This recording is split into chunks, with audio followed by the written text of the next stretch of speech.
Border থেকে সমস্ত মাল নিয়ে আসতো, নিয়ে আসা স্ট্রোক করতো বিডিআর এর প্যারেড গ্রাউন্ডে। সেনা কর্মকর্তারা বিডিআর কে দিয়ে দাম বাড়াইছে। যত ডাল ভাতের টাকা আছে সব মেরে খেয়ে ফেলেছে। যদিও কিছু হয়তো আমাদের মধ্যে অনেক হয়তো কিছুটা ক্ষয়ক্ষতি হয়েছে।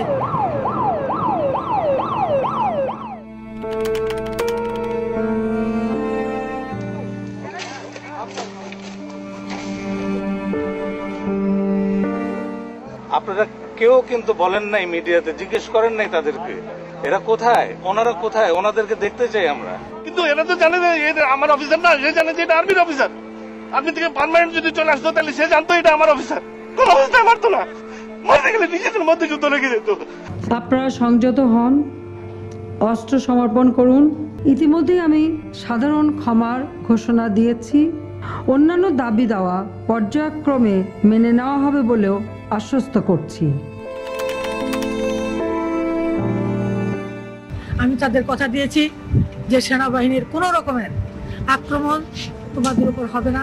সরকারের প্রতি আমার আহ্বান, সংকীর্ণ দলীয় স্বার্থের ঊর্ধ্বে উঠে আমরা দেশের স্বার্থে সকল প্রকার সহযোগিতা করতে প্রস্তুত রয়েছি।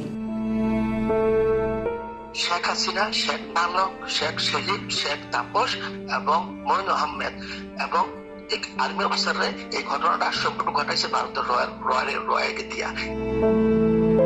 শেখ সাহেবের বাসায় যায়, তিনি বলে আশ্বাস দেয় তোমরা পিলখানায় যাবা, অফিসারদেরকে দরবারে জিম্মি করবা, এরপরে যা করার আমরা গ্রহণ করবো। সাইদুল উস্তাদ যে মারা গেছে, ওনার যে খুব পিটাইতেছে, আমার বলতেছে তোর স্টেটমেন্ট যদি শেষ না করস তোর এই সাইদুলের মতো পরিণতি হবে।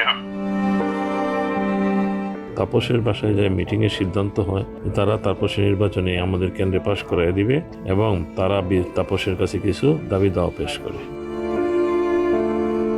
জিজ্ঞেস করতেছে যে তৌহিদ ডিএডি কি আর্মির না বিডিআর এর, মানে ওনারা এটাও চিনে না যে ডিএডি র্যাঙ্ক আর্মি বিডিআর এ হয়। বুঝেন তাহলে